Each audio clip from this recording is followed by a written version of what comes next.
Estamos de volta aqui com o seu Economia e Agora, abraçando a você que está agora em Uberaba, Uberlândia, no canal 527 da Claro HD e também no 9 analógico. Você que está em Patinga, no Vale do Aço, Governador Valadares, na região leste de Minas, e Patinga, no Vale do Aço. E você, claro, que está acompanhando a gente aqui na capital mineira, Belo Horizonte, Contagem, Betim, Nova Lima, Sabará, todo mundo acompanhando o canal Viver Brasil. Você também acompanha pelo 527 Claro HD 9 analógico na TV, você já sabe, e também no youtube.com/canal Viver Brasil. Eu estou recebendo aqui o professor Hélio Berni, que é professor de Economia da Faculdade IBMEC. Professor, como eu disse na saída do bloco, a gente separou aqui um vídeo da Petrobras explicando um pouquinho de como que é essa questão do preço do diesel. Vamos entender e aí eu quero o seu comentário na volta. Vamos lá. Verdade sobre o preço do diesel que você precisa conhecer. O preço do diesel no Brasil é um dos mais caros do mundo? Não. O preço do diesel nas bombas aqui no Brasil é 30% menor do que a média mundial. Numa comparação feita entre 165 países, em 121 deles o diesel é mais caro que no Brasil. O preço do diesel no Brasil só aumenta? Não. Os combustíveis são commodities globais. O preço pode subir ou descer em função do mercado. Em 2020, o preço do diesel nas refinarias foi reduzido em 14%. É a Petrobras que determina o preço do diesel nos postos? Não, nem todo mundo sabe, mas o preço do diesel vendido nas refinarias representa menos da metade, em média 45% do preço cobrado nas bombas. O restante corresponde a impostos e outros custos adicionais, como o biodiesel e a margem da distribuição e dos postos de combustíveis.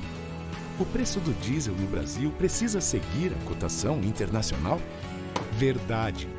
Mesmo sendo um grande produtor de derivados, o Brasil ainda precisa importar diesel e outros combustíveis. E assim como acontece com outras commodities, como a carne e a soja, o sobe e desce do preço internacional influencia diretamente no preço aqui no Brasil. Ignorar essa lógica poderia gerar endividamento e colocar em risco as atividades da companhia.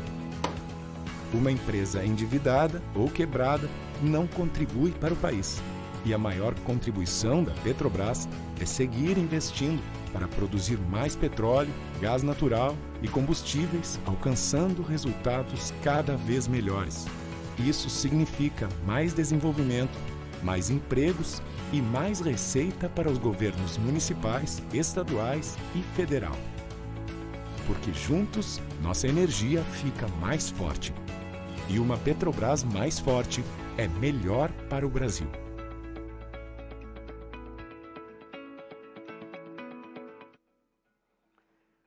Pois bem, tá aí o vídeo da Petrobras. Professor Hélio, a gente trouxe aqui já, a gente fez uma análise mais ou menos disso, né? Não há o controle do combustível. Mas queria que você comentasse um pouco disso, né? O que o mercado global acaba sendo um grande impacto, né?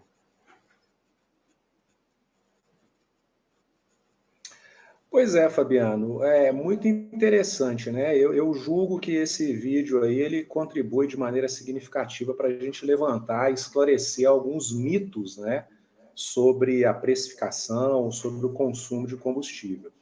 Realmente é um mercado internacional, né? É uma commodity muito importante. Então, quando preços variam lá fora, a gente tem que acompanhar essa variação de preço aqui dentro. Inclusive, tem uma questão mais interessante, talvez ainda um pouco. Mesmo se nós fôssemos completamente independentes nesse ponto, né? Perceba que se você tem acesso ao setor externo e o setor externo deseja pagar um preço mais alto por essa mercadoria, os vendedores domésticos eles ficariam tentados em exportar parte dessa mercadoria lá para fora, dado que você tem compradores lá que estão pagando um preço mais alto. Então é por isso que, independente de você ter toda a produção local, ser quase autossuficiente, sempre que houver uma variação de preço no mercado internacional, dado que nós estamos falando sobre uma commodity, nós vamos sim ter impacto doméstico, tá?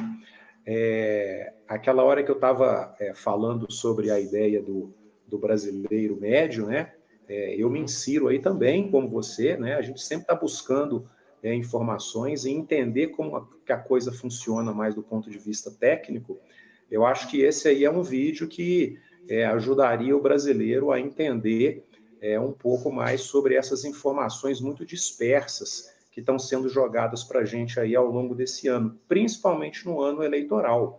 A questão da precificação de combustível, ela não pode ser confundida com coisas políticas. É um preço determinado pelo mercado como outros preços. É claro que é um preço muito importante, porque nós não estamos falando de qualquer tipo de insumo, né? É um insumo que faz o quê? Que move, que faz uma economia andar. Mas, assim, o vídeo é perfeito, ele está trazendo, está esclarecendo alguns mitos aí, que nem sempre esse tipo de informação ela está chegando aí para a sociedade brasileira. Pois é, e nessa da gente tentar aqui discutir, né, o que está acontecendo, professor, a gente tenta entender o que vai acontecer com o preço do diesel. O senhor acredita, pelas análises todas, a gente chega aí num ponto de ter um preço aumentando aí pelo menos 20%, como já alguns analistas destacaram, ou a gente pode, de repente, passar esse número no último trimestre do ano, que são os prognósticos mais complicados? Pois essa é a pergunta de $1 milhão, né? Bom, mas vamos tentar respondê-la utilizando o conjunto de informações que a gente tem até o momento. Veja bem, nós compramos aproximadamente 20% do diesel consumido aqui domesticamente ano passado nos Estados Unidos, né? Inicialmente é apresentado para a gente uma questão de que poderia ter alguma limitação por parte dos norte-americanos em vender mais desse combustível para a gente. Já existe uma outra informação agora, dada essa semana, que os norte-americanos eles não vão mais fazer essa limitação para vender o combustível aqui para a América do Sul. Então, eu acho que a gente pode trabalhar com essa informação da seguinte maneira. Vamos supor que a gente consiga resolver o problema de oferta, né? Não tendo essa restrição por parte da economia norte-americana. Isso aí vai agora depender muito das condições de demanda que vão acontecer sobre o combustível no segundo semestre. Por que eu digo isso?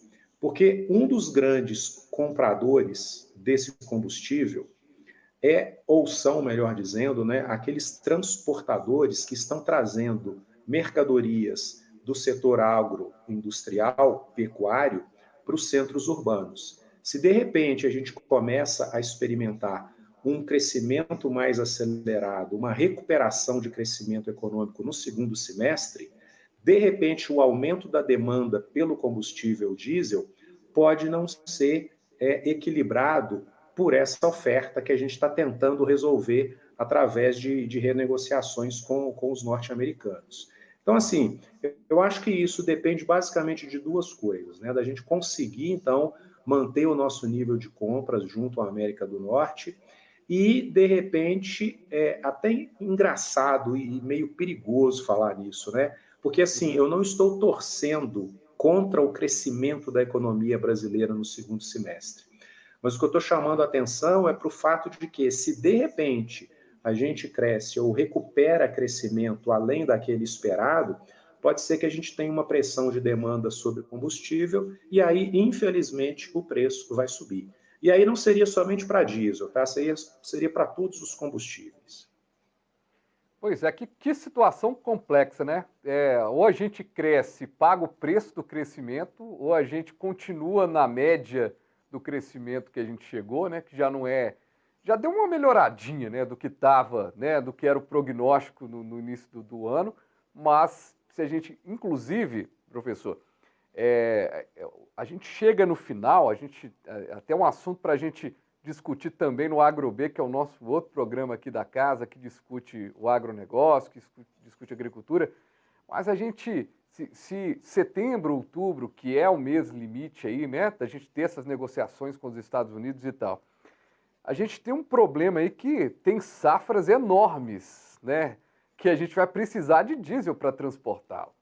Então, a gente tá, independente do crescimento ou não da economia, a gente já tem uma safra que vai precisar ser transportada, que é uma safra que aí a gente tem a segunda safra do arroz, a gente tem a safra do feijão, do milho principalmente, ou seja, uma safra que vai ter que ser transportada.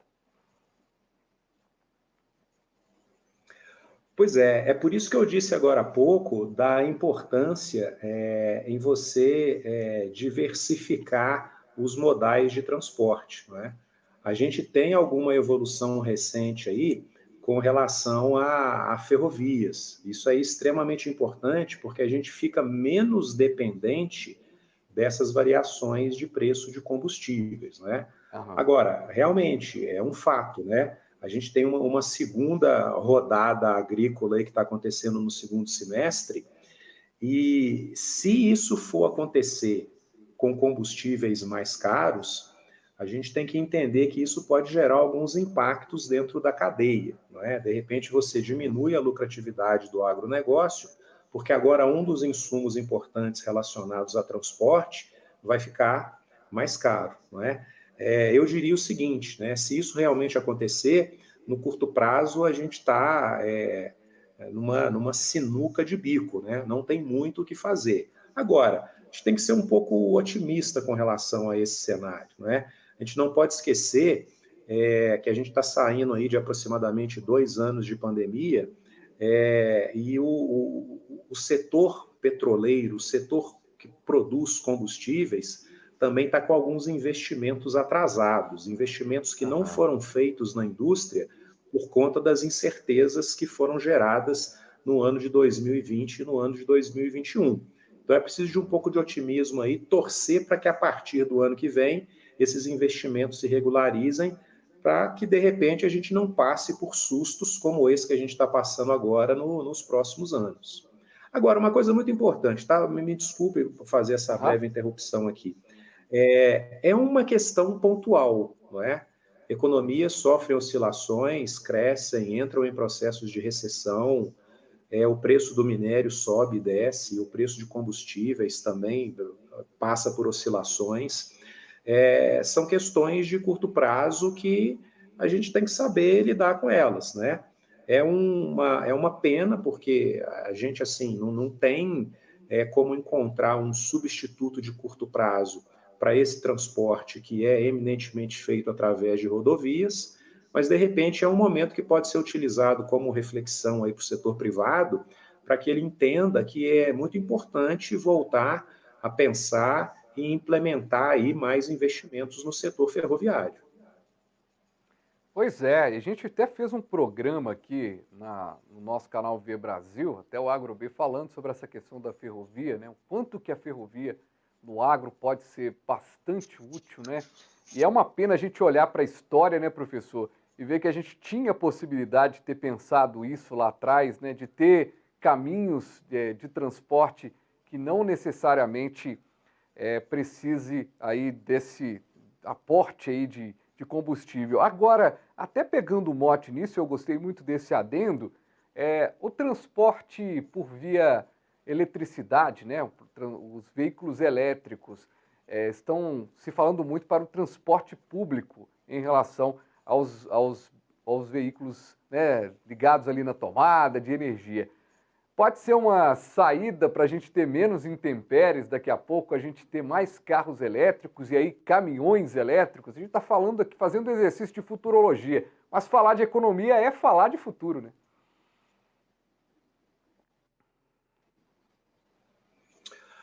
Boa, Fabiano. Boa pergunta. Olha, eu acho que hoje nós vivemos um momento em que a conversa sobre combustíveis ela está relacionada também a questões de meio ambiente. Então é muito comum que a gente escute isso aí, e existe uma relação que é defendida aí por algumas pessoas de que a produção de energia, dependendo, né, do tipo de fonte aí que a gente está falando, poderia causar mais ou menos poluição aí no meio ambiente. E aí surge uma solução que seria os veículos elétricos, né?